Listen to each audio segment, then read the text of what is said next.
Boa tarde, meus amigos queridos.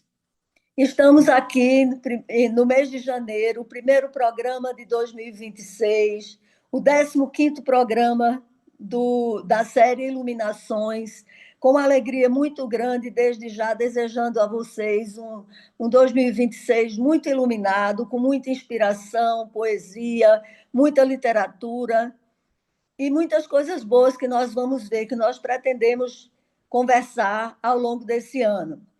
Esse programa de iluminações, ele dá sequência ao assunto sobre literatura infantil.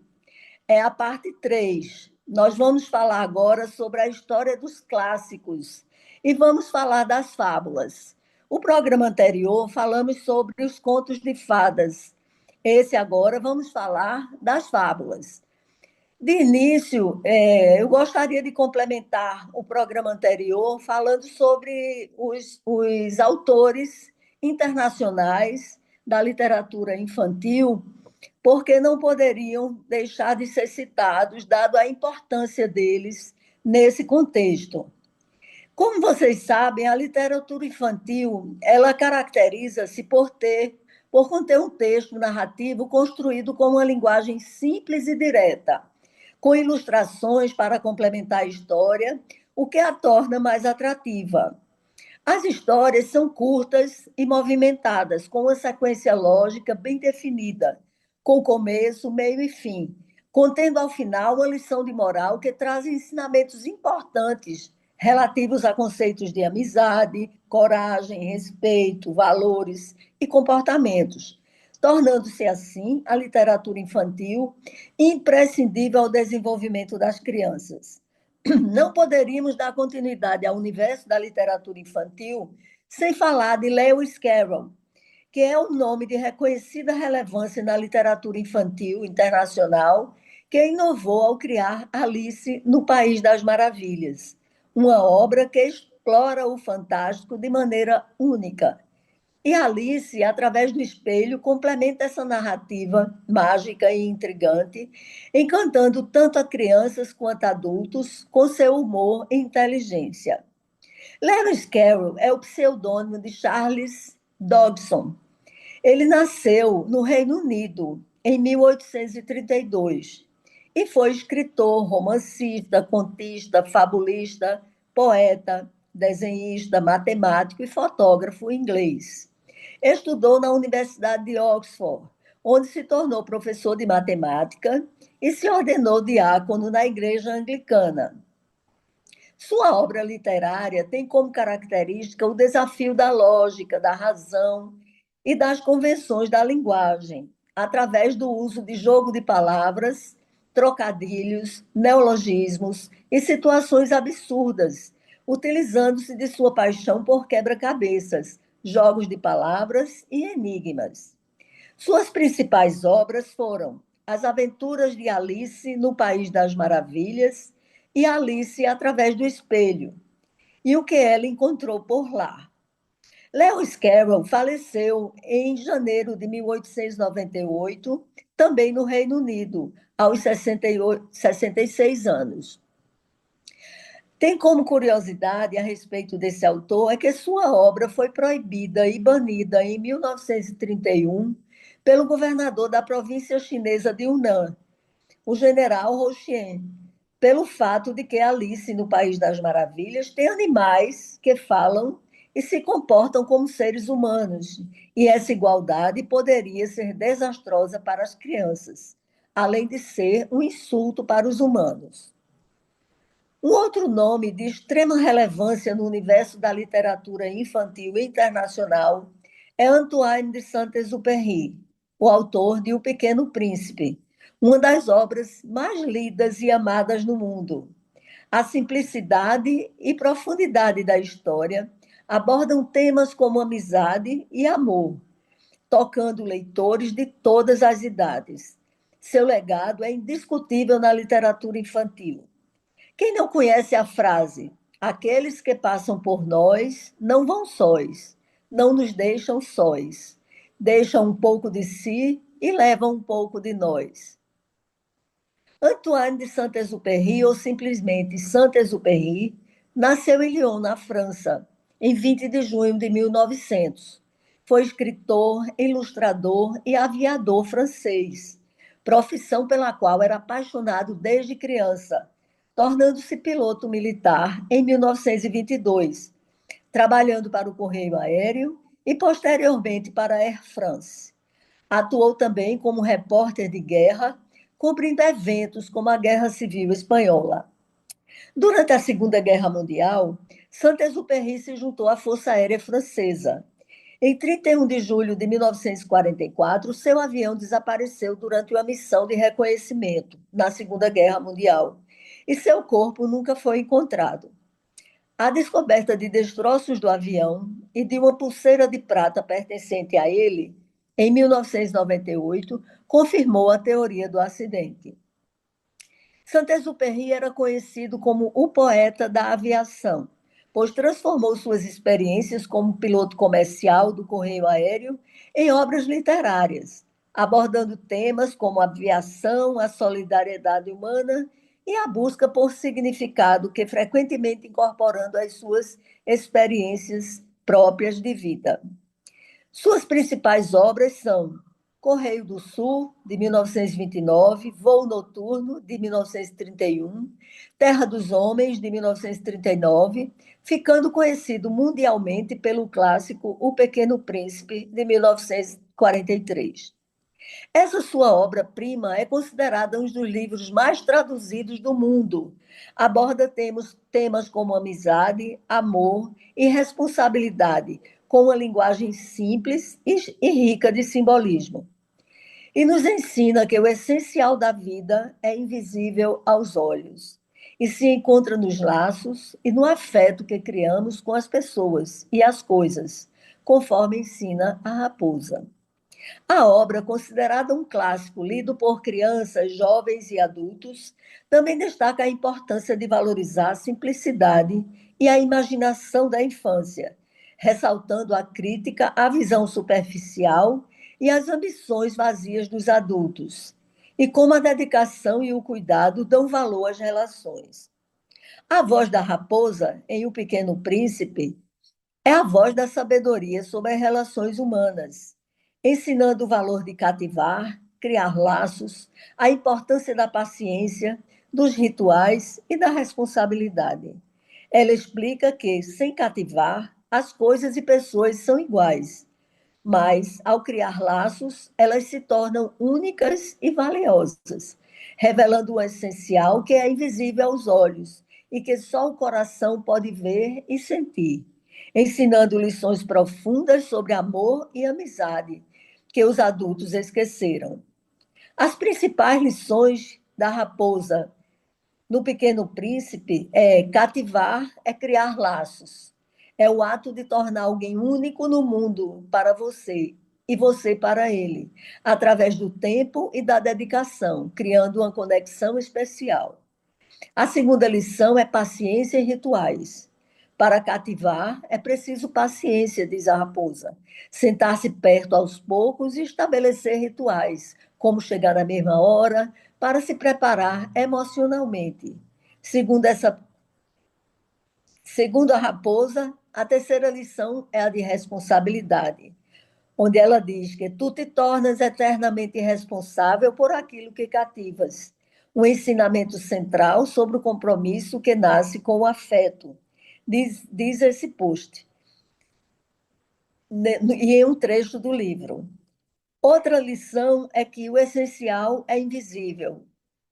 A raposa ensina que o valor verdadeiro das coisas e das pessoas não está na aparência, mas no que se sente com o coração, algo que os adultos esqueceram, de acordo com esse trecho do livro.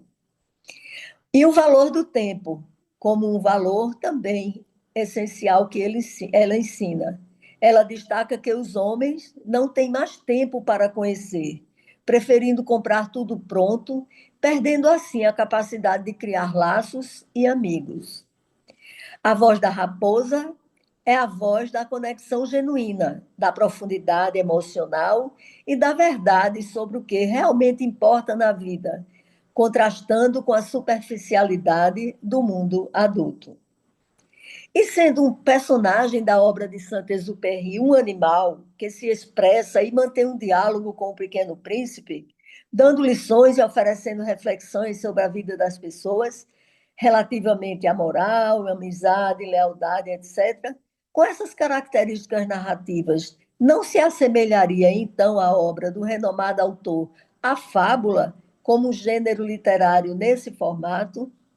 Vejamos então. Hoje vamos falar sobre as fábulas, a história das fábulas, como surgiram em sua linha do tempo. Na verdade, esse questionamento foi levantado apenas para contextualizar a obra no escopo desse programa, que se volta para a história das fábulas e sobre as quais conversaremos nessa oportunidade. As fábulas, como gênero literário, são parecidas com os contos em muitas coisas. Também são narrativas curtas que giram em torno de um conflito, mas apesar de poderem ser escritas tanto em prosa quanto em verso, o que mais diferencia esses dois gêneros são os personagens, que serão sempre animais, porém com características humanas. As fábulas costumam apresentar animais ou objetos personificados, como a cigarra e a formiga, enquanto os contos infantis oferecem uma variedade de personagens, muitas vezes envolvendo elementos mágicos que aguçam a imaginação das crianças. Chapeuzinho Vermelho é um conto de fadas clássico, que tem origem em fábulas mais antigas. Ele é frequentemente classificado como conto de fadas por sua natureza fantástica, narrativa com elementos mágicos ou maravilhosos e por ter características de uma narrativa com um único clímax, como observado por Braime. Por outro lado, também é considerado uma fábula por transmitir uma forte lição de moral sobre os perigos do mundo e a importância de obedecer aos pais e a importância de obedecer aos pais. A fábula para a literatura infantil constitui uma ferramenta essencial e indispensável para a educação das crianças. De forma lúdica, transporta as crianças para a história e as faz exercer criatividade e desenvolver inteligência para interpretar e absorver os ensinamentos decorrentes e fixar com mais facilidade os seus conteúdos.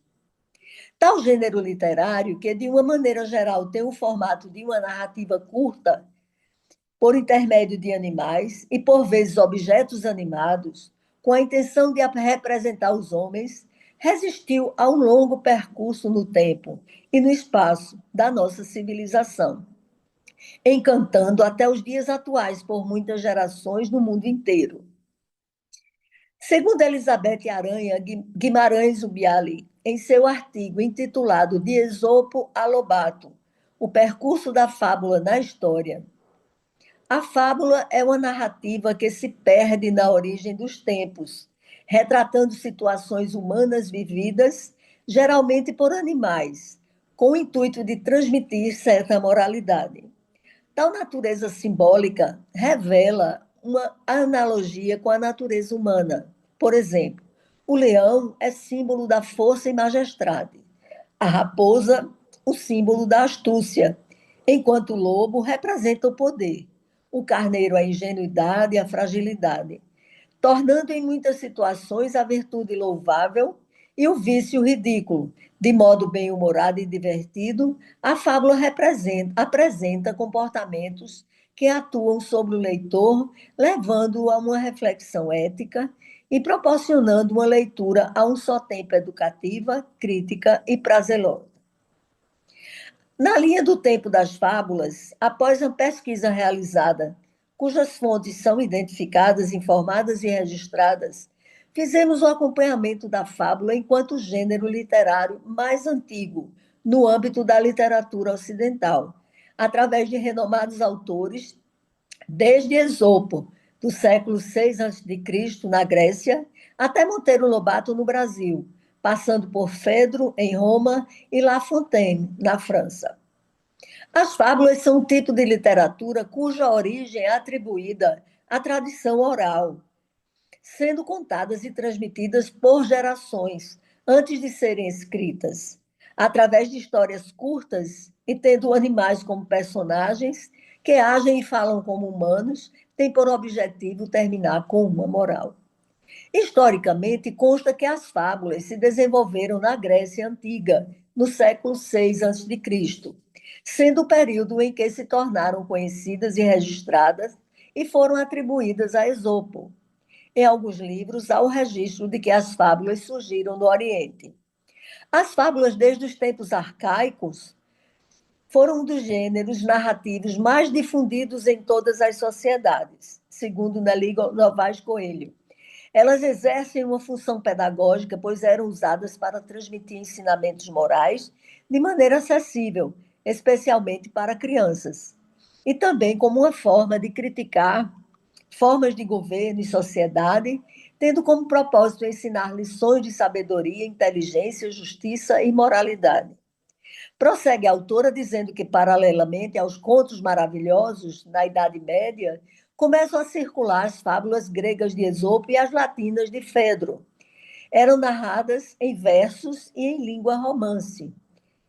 A língua foi apenas falada durante longo tempo, intermédio entre o latim, que era a língua geral, e o surgimento de novas línguas modernas, como francês, italiano, português, entre outras. As fábulas de Esopo. Segundo consta no registro da história, das fábulas, Esopo era um fabulista grego que teria sido escravo e contador de histórias, descrito como corcunda e com problemas de fala, mas de grande inteligência e sensibilidade. Sua vida é envolvida em mistério, mas acredita-se que tenha nascido por volta do século VI a.C., e sido um escravo que, devido à sua inteligência, ganhou a liberdade e se tornou conselheiro de reis como Creso. Morreu por volta de 564 a.C., supostamente após ser injustamente acusado de sacrilégio e jogado de um rochedo em Delfos, tendo essa execução sido considerada injusta, segundo descreve Heródoto. O local de nascimento de Esopo é controverso e há várias hipóteses. Pode ter sido na Frígia, no Egito, na Etiópia, em Samos, Atenas, Sardes e Amório. A hipótese de sua origem africana hoje é bastante acreditada. O mesmo nome Esopo poderia ser uma contração da palavra grega para etíope, um termo usado pelos gregos para se referir aos africanos subsaarianos. Alguns dos animais que aparecem nas fábulas de Esopo eram comuns na África, mas não na Europa. Devemos ter em mente a diferente distribuição na época de animais como leão berbere, hoje extinto. Também deve ser notado que a tradição oral de muitos povos africanos, mas também dos povos do Oriente Próximo e dos persas, inclui contos de fadas com animais personificados, cujo estilo muitas vezes se assemelha ao de Esopo. Há várias fábulas populares de autoria, cuja autoria é atribuída a Esopo, e que são conhecidas pelo mundo inteiro como fábulas de Esopo. São elas a cigarra e a formiga, a tartaruga e a lebre, a raposa e as uvas, o vento norte e o vento sul, o pastor mentiroso, o menino que gritava lobo, e o menino e o lobo e o cordeiro, cujos personagens são animais que, falando de se comportando como humanos, dão lições de moral. Essas histórias de caráter moral e lúdico, com animais, com personagens principais, falando como e se comportando como humanos, deuses ou coisas, eram conhecidas e apreciadas em Atenas no século V a.C., pois continham demonstrações de como os seres humanos poderiam agir para o bem ou para o mal. Dizem que as histórias contadas por Esopo foram compiladas e registradas em versões escritas, posteriormente pelo grego Demétrio de Falero, que foi um orador, estadista e filósofo grego do século IV a.C., e é conhecido por ter sido governador de Atenas. Curiosidade: há um busto de Esopo no Museu Estatal de Belas Artes Pushkin, em Moscou. De acordo com a pesquisadora Elizabeth Aranha Guimarães Ubiali, em seu artigo intitulado De Esopo a Lobato, Percurso da Fábula na História, o primeiro momento da fábula na história é atribuído a Esopo. Os relatos que temos desse autor provêm do historiador grego Heródoto. Foi considerado pelo filósofo grego Aristóteles como um retórico, pois a sua fábula é uma forma de persuadir. Platão, por sua vez, também lhe concedeu um lugar de honra em sua obra, A República, pois, longe de considerá-lo um poeta, o que abominava e julgava maléfico, reconhecia sua fábula como um excelente instrumento pedagógico que contribuía para a formação do cidadão. Frente a momentos difíceis para ser respeitado como cidadão ou para alertar as pessoas quanto à ignorância de suas atitudes, a fábula esteve sempre presente na vida de Esopo. Conta-se que seu amo, o filósofo Xantos, que, tendo se excedido nas bebidas, veio a afirmar para os seus discípulos que seria capaz de beber o mar e apostou a sua casa se não realizasse tal façanha. E foi apenas graças à inteligência de Esopo que ele pôde se livrar da enrascada. Chegado o dia marcado para a execução da aposta, toda a população de Samos correu para testemunhar a humilhação do filósofo.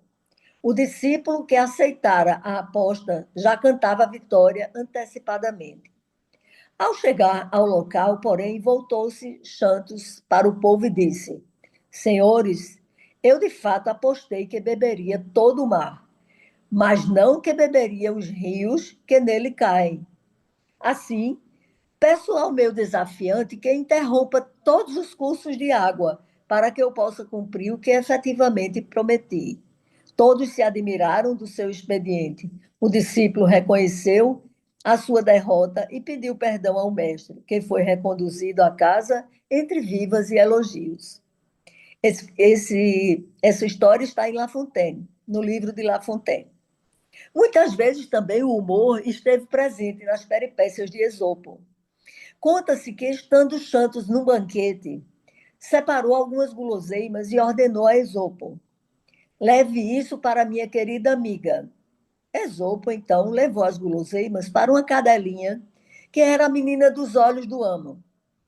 Retornando ao lar, Xantos perguntou à mulher se ela havia apreciado os petiscos. E esta nada entendeu. Para esclarecer o caso, chamaram Esopo. Procurando pretexto para punir seu escravo, perguntou-lhe Xantos se não havia ordenado expressamente que levasse aquelas guloseimas para sua querida amiga. Esopo disse que sim, mas que a querida amiga não poderia ser sua mulher, que por qualquer desavença ameaçava pedir o divórcio. E assim sua cadelinha, que tudo tolerava e que vinha fazer-lhe carícias mesmo depois de haver apanhado. Sendo injustamente condenado à morte pelos habitantes de Delfos, Esopo se utiliza da fábula para exortar quanto ao perigo de sacrificar um inocente. De nada adiantou as exortações de Esopo. Os délficos o sacrificaram, o que provocou uma violenta peste que deveria durar até que a mancha da morte do sábio Esopo fosse expiada. O segundo momento da fábula da história é atribuído a Fedro, fabulista latino que viveu no século I depois de Cristo. Ele é responsável pela inversão da moral da fábula do final para o início. É também através dele que a poesia reivindicaria o seu lugar. Ele afirma a dupla finalidade da fábula, que é entreter e aconselhar.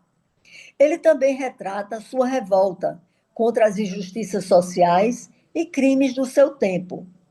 Constatemos as afirmações acima através da leitura de uma de suas fábulas, retiradas do volume traduzido por Perry. Fedro era filho de escravos, foi alforriado pelo imperador romano Augusto. Seu nome completo era Caio Júlio Fedro. Na literatura latina, nos anos 15 a.C. a menos 50 depois de Cristo, Gaio Júlio Fedro revelou-se um dos grandes nomes dessa fase. Fedro nasceu na Macedônia e é o único escritor da época que se dirige a uma roda ampla de leitores e que alarga a observação com intenções morais e sociais, fazendo uma análise própria e muito sutil da alma humana, juntamente à pintura mordaz da sociedade de seu tempo. Grande parte de suas fábulas foram distribuídas em 5 livros, chamados Fabulae, e versam sobre temas já tratados por Esopo. No entanto, torna suas histórias mais atuais e atrativas quanto às fábulas em que os personagens são animais, ele acrescenta humanos, fatos históricos, novos episódios e palavras picantes, dirigindo-se para a sátira. Segundo a fonte pesquisada, Fedro utilizou para suas fábulas o cenário lâmbico, um tipo de verso que se utilizava das partes dialogadas das comédias. Ênio, Lucílio e Horácio já haviam recorrido à fábula de maneira ocasional, porém foi Fedro que contribuiu para fixar esse gênero e para dar-lhe a sua caracterização formal, a qual seguiriam fabulistas de todos os tempos. Nas suas composições que chegaram até nós, observa-se que Fedro acrescentou a seus modelos exópicos outros elementos tomados também como de fontes gregas, tendo inclusive criado suas próprias fábulas. Seu espírito satírico o deixa próximo de Pércio, Juvenal e Horácio, porém o seu estilo é um pouco ríspido, razão pela qual talvez tenha sido pouco apreciado em seu tempo. Não obstante, seus versos são cuidadosamente elaborados, configurando-se em modelo de sensibilidade e concisão. O terceiro momento da fábula da história é creditado ao fabulista Jean de La Fontaine. Esse momento coincide com o fim do período medieval e o início dos tempos modernos. Encontramos-nos frente a um cenário em que a tendência racionalista que deu origem ao pensamento moderno foi gradativamente se chocando com os dogmas da Igreja Católica, que até então predominava. As imposições da fé, não sendo acessíveis à filosofia nascente, produziram uma ruptura que levou o pensamento filosófico a adquirir cada vez mais a independência dessas verdades desvinculadas da razão. Esse pensamento, então nascente, tem como seu principal representante o filósofo francês René Descartes. Jean de La Fontaine. La Fontaine conserva a forma poética já utilizada por Fedro, embora a moral da fábula não fique desvinculada, mas sim implícita no corpo da narrativa. As fábulas se espalharam pelo mundo através da tradição oral e inspiraram inúmeros escritores, como La Fontaine. La Fontaine nasceu em 1621, em Château-Thierry, na França. Estudou direito em Paris, mas logo abandonou os estudos e a vida familiar para se dedicar à literatura. E por ter sido protegido por figuras influentes como Nicolas Fouquet e a Duquesa de Orleans, foi possível viver da literatura, tornando-se amigo de grandes nomes da literatura como Molière e Racine. Foi eleito membro da Academia Francesa a partir de 1683 e fez parte do movimento do classicismo. Foi um poeta francês famoso. Escreveu contos e comédias.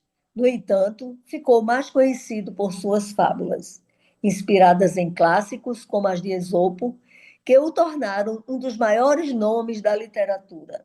Sua obra-prima, Fábulas, foi publicada em 1668, em 12 volumes, e o autor continuou a acrescentar histórias em novas edições, até 1694. As fábulas de La Fontaine têm origem na tradição clássica e oriental, com forte inspiração em autores como Esopo e Horácio, cujas histórias ele adaptou para o francês em verso livre. La Fontaine adaptou essas histórias adicionando humor, ironia e nuances. Ele também reescreveu o gênero da fábula, aplicando novas características estruturais e focando no papel do narrador. Originalmente destinadas a um público adulto, as fábulas visavam retratar a sociedade da época, especialmente a corte francesa, e a natureza humana como um todo. No entanto, devido ao seu sucesso, tornaram-se material obrigatório no sistema educacional, sendo ensinadas para crianças. La Fontaine publicou sua primeira coleção em 1668 e, ao longo de suas 12 edições, publicadas até 1694, La Fontaine incorporou novas narrativas de diversas fontes, inclusive orientais, sendo que os 6 primeiros livros de suas fábulas se baseiam em fontes antigas, principalmente nas histórias de Esopo e Horácio, clássicos da antiguidade, e as edições posteriores incluíram fontes diversas e mais recentes, ou mesmo com traduções de contos orientais. La Fontaine faleceu em Paris em abril de 1695, aos 74 anos. As fábulas de La Fontaine são frequentemente elogiadas pela sua sutileza, ironia, humor e pela forma como a moral pode ser ambígua ou até omitida, exigindo que o leitor a deduza ativamente. Era precisamente essa complexidade poética e a falta de uma lição moral definitiva que Lessing criticava, pois diluía o poder didático do gênero. Lessing, que era crítico francês, via La Fontaine como um grande poeta, mas um mau fabulista, no sentido estrito do propósito pedagógico e filosófico que Lessing atribuía ao gênero. Ele queria restaurar a pureza e a força instrutiva da fábula esópica, que ele acreditava ter sido perdida na sofisticação literária e versões francesas. Segundo Lessing, La Fontaine possui duas partes distintas, o corpo e a alma. Na fábula, a narrativa constitui a sua parte sensível, o corpo dinâmico, figurativo da narração, enquanto a alma é a moralidade, implícita no corpo. Embora sem ser destacada materialmente, ela opera com conceitos que revelam as verdades mais sutis. Um pequeno teatro com peculiares personagens foi por ele desenhado com nitidez, interagindo em cenários vivos, onde a ação vai resultar na moralidade que permeia as lições. La Fontaine tem muitas vezes um tom realista, pois não deixa de afirmar, através de suas fábulas, que muitas vezes o mais forte e astucioso é o vencedor, e que os bons, inocentes e ingênuos podem ser sacrificados. No entanto, assistimos também à vitória da humildade sobre a presunção do bem sobre o mal. Por outro lado, um dos críticos literários mais notáveis e favoráveis ao estilo de fábula de La Fontaine foi Charles-Augustin Sainte-Beuve, no século XIX, que o aclamou como o poeta nacional da França. Afirma o citado crítico que a obra de Jean de La Fontaine, particularmente suas fábulas, é universalmente reconhecida como uma obra-prima da literatura e recebeu elogios de diversos pensadores e escritores ao longo dos séculos. No contexto histórico que La Fontaine viveu, a fábula parece exercer uma função fundamental. Frente às conquistas da razão provindas do despertar dos tempos modernos, não parece suportável assistir passivamente às desmesuras do Rei Sol. No entanto, criticar diretamente tal autoridade absoluta seria perigoso. Assim, a fábula, com a sua figurativização relacionada em especial ao reino animal, faria uma crítica velada, não comprometendo o autor. Contudo, é importante ressaltar que o animal apresentado na fábula não tem nenhuma fidelidade científica como animal das ciências naturais, daquele estudado pelo zoólogo, portanto, podemos afirmar que a figurativização presente na fábula dispensa a possibilidade de aproveitamento científico. O Rei Leão, monarca absoluto, usando injusta e desmesuradamente sua força, pode ser criticado, mas não o próprio rei. Mas quem disse que o leão é o rei? Poderia se defender o autor da fábula se acusado de desrespeito à autoridade. A raposa, devido à sua astúcia, pode ser vista com as possíveis artimanhas para se defender de um poder desmesurado. Assim, veladamente atingindo dimensões do inconsciente, as denúncias das injustiças e desequilíbrios da monarquia foram sendo realizadas através da fábula de La Fontaine. E é essa desmedida do poder que procuraremos localizar no interior das breves narrativas do poeta clássico do século XVII.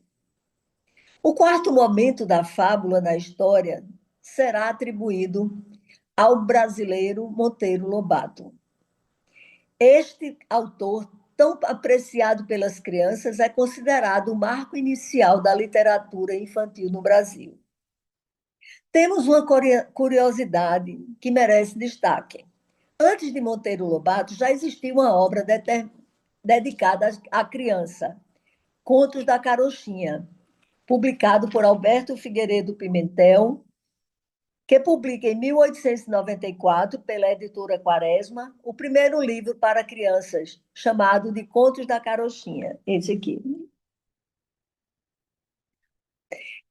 Essa edição que eu tenho aqui em mãos, ela é a 18ª edição e saiu em 1900.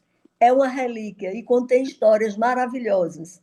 Essa edição, esse livrinho, eu encontrei na casa de meu avô, quando a casa foi vendida e nós estávamos desmontando a biblioteca, e que passou um filme na minha cabeça, pois eu tinha uma tia, chamada Neva, que lia para mim as histórias contidas nesse livro. E era uma relíquia e que agora eu tenho as mãos com muita alegria e o coração aquecido. O primeiro livro, essa coletânea, esse Contos da Carochinha, é uma coletânea de 40 contos populares, onde ele, traduzido e adaptando alguns contos de outros países, entre os quais se encontravam Perrault, Grimm e Andersen, e recompondo a tradição oral, apresenta algo novo para a sua época, na literatura infantil, que até então não se encontrara na divulgação literária. 2 anos depois, em 1896, Pimentel publica seu segundo livro para crianças, Histórias da Baratinha.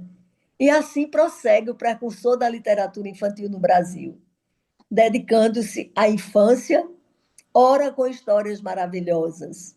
Esboça entre nós uma literatura infantil, pois então nada havia de positivo nesse gênero. A partir desse momento, o Brasil começa a ter um livro marco da história para crianças, assim como outros países. A Inglaterra, Portugal. No Brasil, temos a carochinha. Voltando a Monteiro Lobato, a literatura infantil no Brasil, através do seu patriarca, começou em 1921, com A Menina do Nariz Arrebitado. Lobato, em 1970, inaugura a literatura infantil brasileira. Assim sendo, é no século XX, com Monteiro Lobato, que se instaura a literatura infantil no Brasil. Sua obra é composta por 39 histórias que se sucedem e que se integram em 17 volumes. Dessas 39 histórias, 32 são originais, 7 adaptações de Perrault, Andersen, Grimm e Lewis Carroll. Monteiro Lobato defende em sua obra para adultos valores como liberdade, autonomia, conhecimento, respeito ao semelhante e as estende ao universo infantil. O seu fantástico universo literário é caracterizado pelo constante bom humor de suas obras, que trazem profundo conhecimento e sabedoria. Sua literatura dedicada à criança consegue despertar nelas o gosto pela leitura, a partir de uma escrita leve e lúdica, com narrativas que contêm, em sua essência, provocar na alma de seus pequenos leitores o despertar de valores essenciais, como o amor pela justiça, e princípios como a verdade, honestidade e liberdade, por tudo aquilo no universo que é bonito e sadio. Lobato criou uma literatura nacional, uma nova literatura infanto-juvenil. Seus personagens vão revelar o sentido de brasilidade até então não explorada. Utiliza uma linguagem coloquial e aproxima seus leitores da cultura que lhes é própria. Seus personagens são como animais da fauna brasileira, como a onça no lugar do leão, e também encontra palavras de uso popular, como a unha de fome no lugar de avarento. Segundo Bárbara Vasconcelos de Carvalho, em sua obra Compêndio de Literatura Infantil, as clássicas e misteriosas fadas, que já estavam talvez cansadas e cansando, foram substituídas pela originalíssima Emília, a boneca viva e cheia não só de graça, mas de ideias. E que mais agradável às crianças do que uma boneca para substituir a fada? Emília é uma fadinha sem mistérios, mais humanizada, mais igual, que vive com a criançada.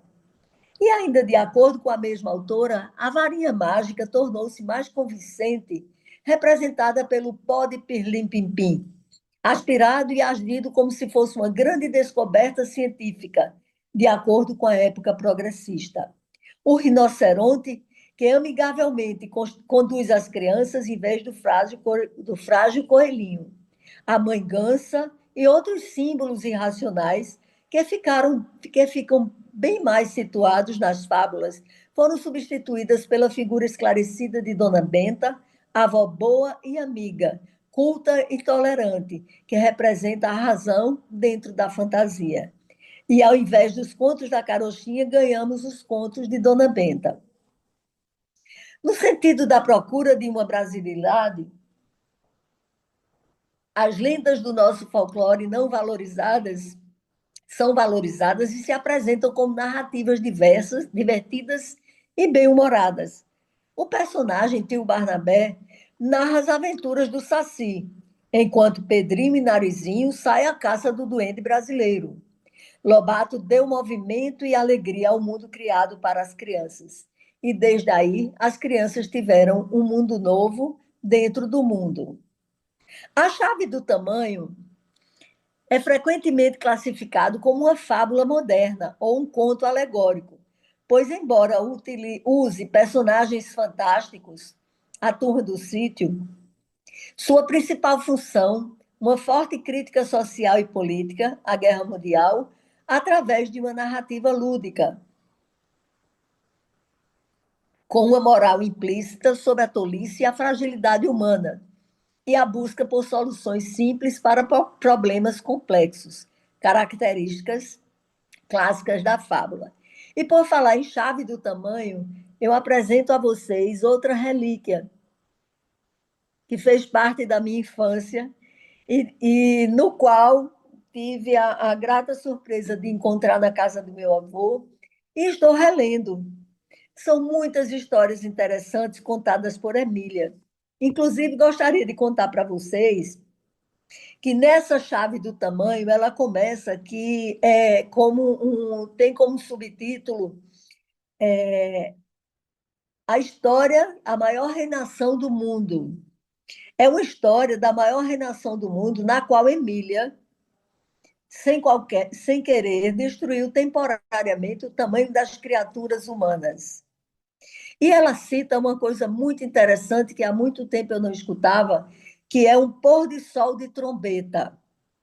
Pôr de sol de trombeta é uma história inventada, é um termo inventado por Emília Lobato, evidentemente, que diz que quando o sol vai se pôr, em alguns momentos, em alguns pôres de sol que acontece, ele toca trombeta. O sol tocava trombeta, a fim de reunir todos os vermelhos e ouros do mundo para a festa do ocaso.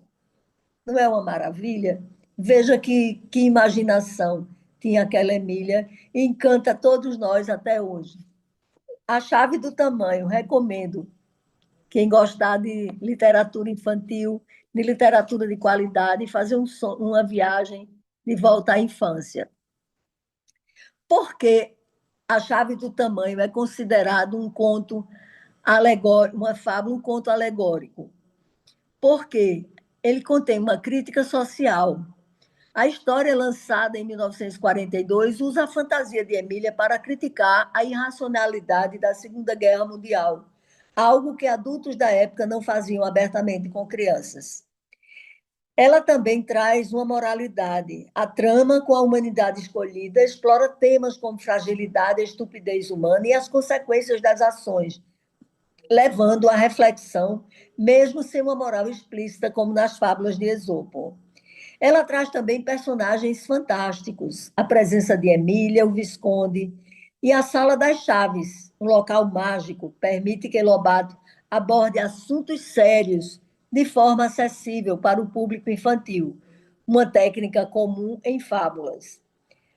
Traz uma analogia, a chave do tamanho é uma metáfora para o poder e o controle, enquanto a redução do tamanho é uma alegoria para a diminuição da importância e da capacidade de ação dos seres humanos diante dos conflitos. Portanto, embora não seja uma fábula tradicional com animais falantes, a chave do tamanho, que tem também o subtítulo de A Maior Reinação do Mundo, cumpre o papel de uma fábula moderna, ensinar uma lição profunda através de uma narrativa fantástica e simbólica.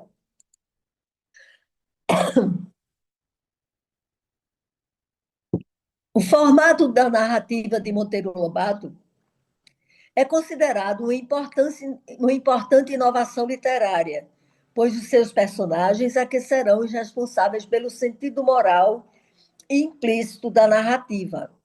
A inovação ocorre porque a moral da história não será mostrada por uma frase ao final da história, mas através de um diálogo, em meio a uma discussão ou conversa entre os próprios personagens, favorecendo assim o desenvolvimento do pensamento crítico entre as crianças. Tomemos, por exemplo, um diálogo em que aparece a boneca Emília atuando na narrativa. Ela diz: em que é que Emília não entra e não dá palpite? E não acha de consertar tudo? Descobre que tal coisa não está certa e intromete-se. Qualquer cochilo dos escritores, lá está Emília a fazer-lhe a crítica e a reforma. O senhor La Fontaine não rematou bem a fábula. O velho Fedro esqueceu tal coisa. E assim penetrou Emília pelas fábulas adentro. Narizinho, por sua vez, também gritava: esta fábula está errada. E lá se vai o pessoalzinho fazendo retoques, tornando-as muitas vezes mais naturais, trazendo-as até sua compreensão, que é a compreensão da criança. Emília não se contenta apenas em interferir nas fábulas, ela resolve fazê-las também. E Lobato põe a criança a falar para a criança, indo diretamente ao seu espírito, às suas concepções fabulosas.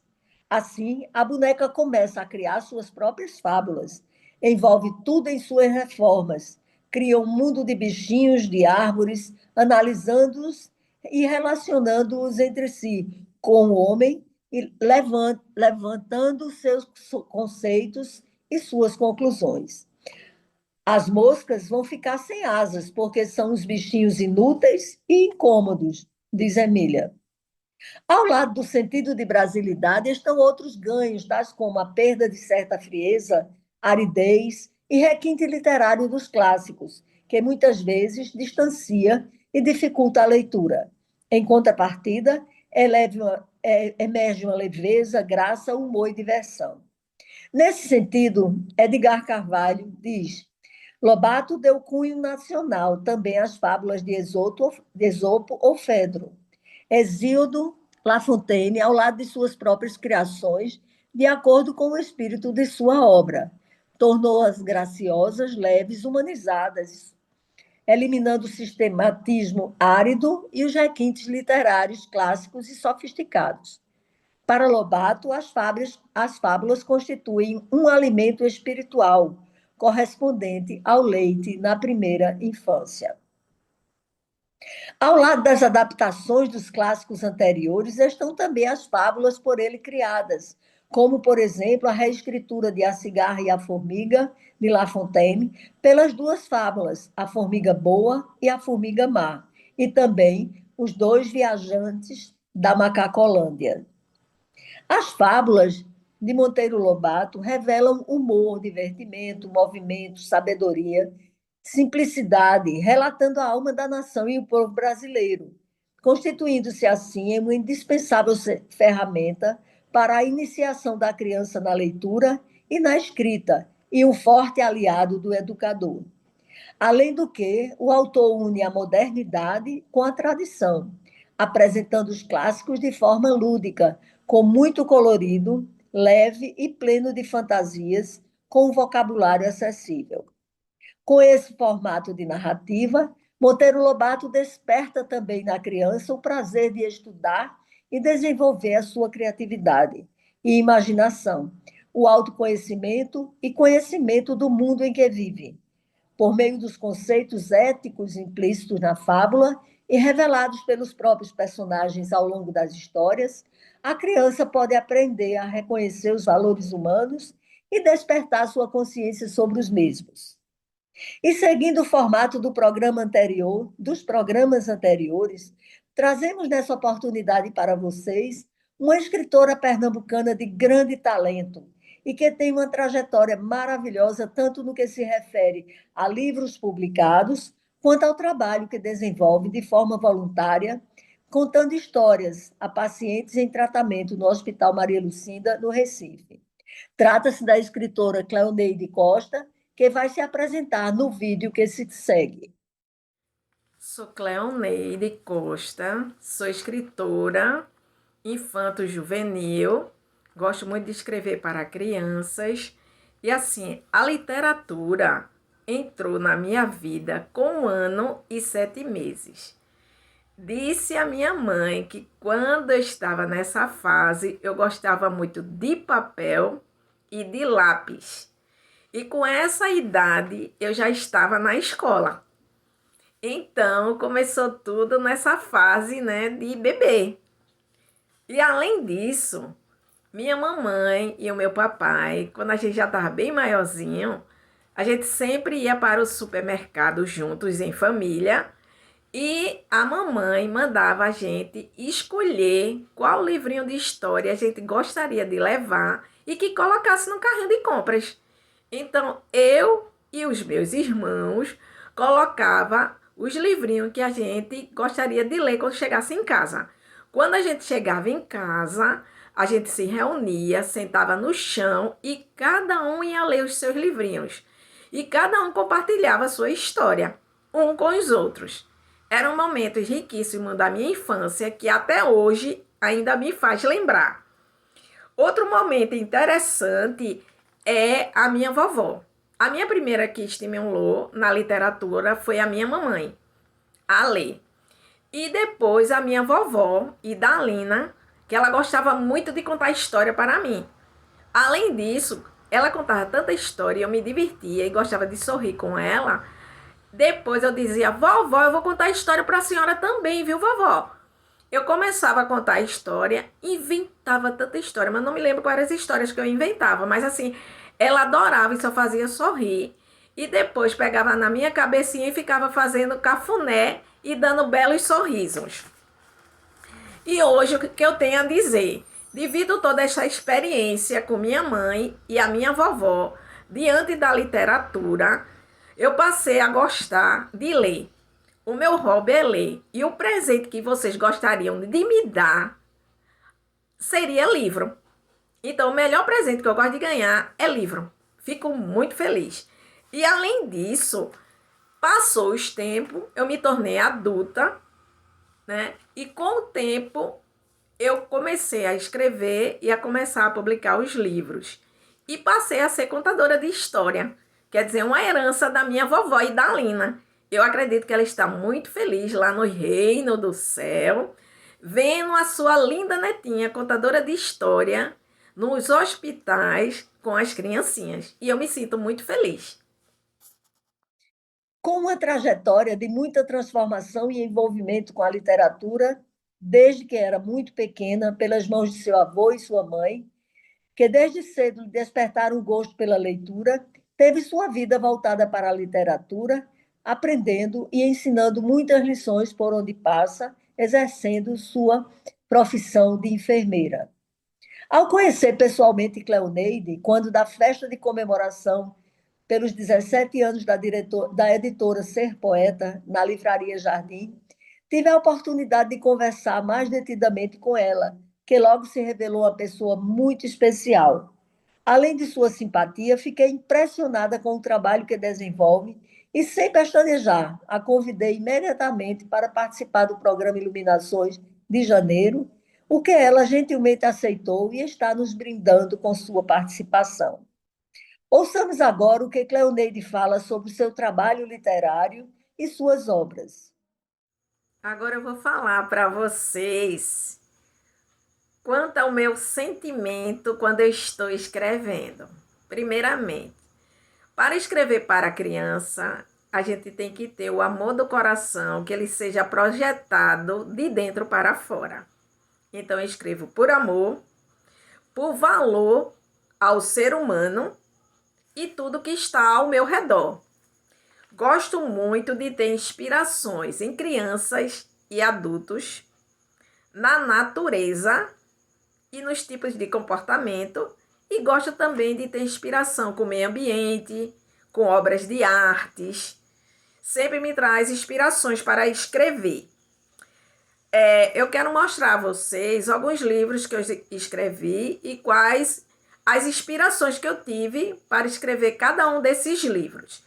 Primeiramente, vocês estão vendo aqui a minha blusa? Olha só.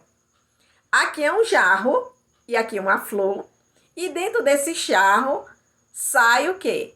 Uma linda boneca. Então, essa boneca aqui eu ganhei na minha idade da adolescência, por eu gostar muito de boneca. Minha mãe fez essa surpresa dizendo que eu era essa linda flor. Então, surgiu esse livro aqui que eu escrevi diante desse presente que minha mamãe me deu. A menina flor mais bonita do jardim. Então, essa menina flor mais bonita do jardim, ela está simbolizando esse presente que minha mãe me deu. Então, esse presente, ó, ele aqui, como ele é lindo, ó. É esse jarro com a flor. E vejam só quem é que está aqui dentro. Quem será? Quem será? A menina flor mais bonita do jardim, que minha mamãe dizia que era eu. Então, esse livro surgiu a partir dessa linda bonequinha que ela me deu de presente. E surgiu esse livro aqui, A Menina Flor Mais Bonita do Jardim. O outro livro, que foi o segundo livro, foi esse aqui, A Árvore do Amanhã. Essa árvore do amanhã, ela surgiu a partir de uma obra de arte que eu achei interessante, que eu comprei, que tem essas palavrinhas aqui, ó, amor, gratidão, né? E todos os tipos de agradecimento. Então, eu fiz esse livro infantil através dessa obra de arte em artesanato. Outro livro foi A Máscara de Valentim e o Coronavírus. Na época do coronavírus, me pediram para escrever esse livro aqui também, que eu escrevi na época devido ao coronavírus. E o último livro, atualmente, que ainda não é o último, é o penúltimo, esse livro é aqui, Onde o Amor Existe.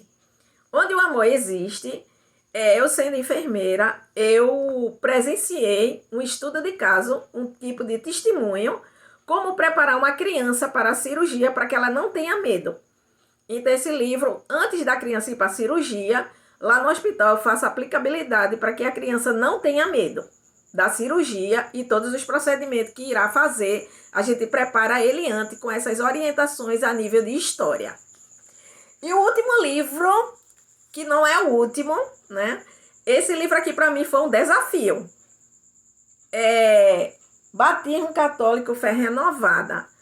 O desafio quem fez foi Padre Damião Silva. Ele disse que eu deveria escrever livros religiosos para crianças, já que eu estava escrevendo outros livros, que eu fiz umas doações de livros para o pessoal da catequese com as criancinhas.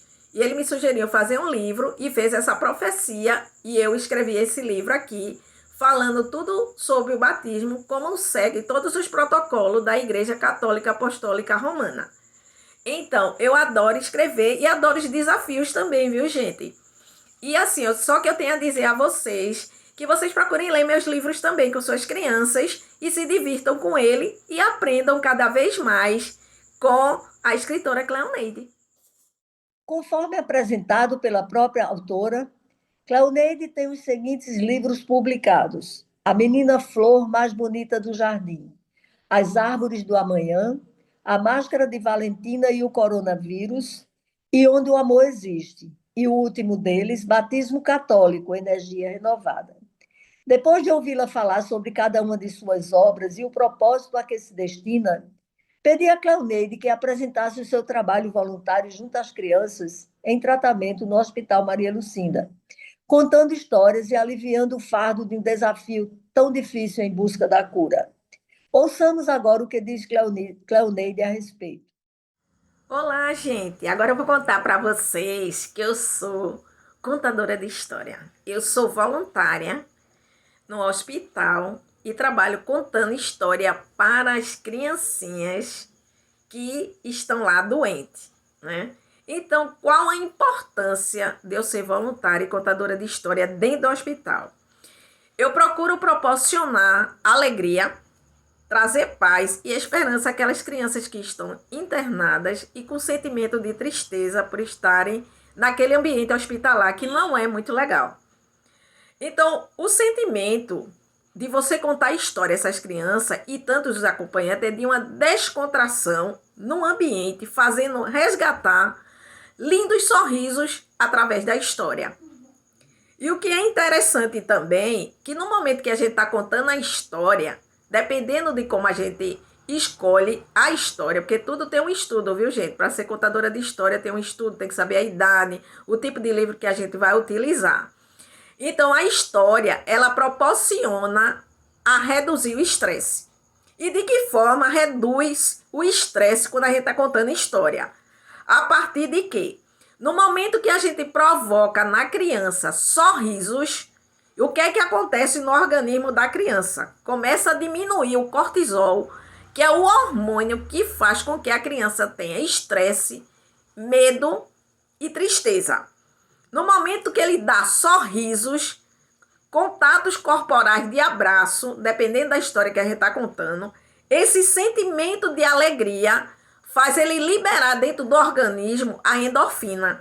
E a endorfina, ela favorece a diminuição do estresse e traz o quê? Alegria e um grande humor e um relaxamento corporal daquela tensão de estar dentro do hospital.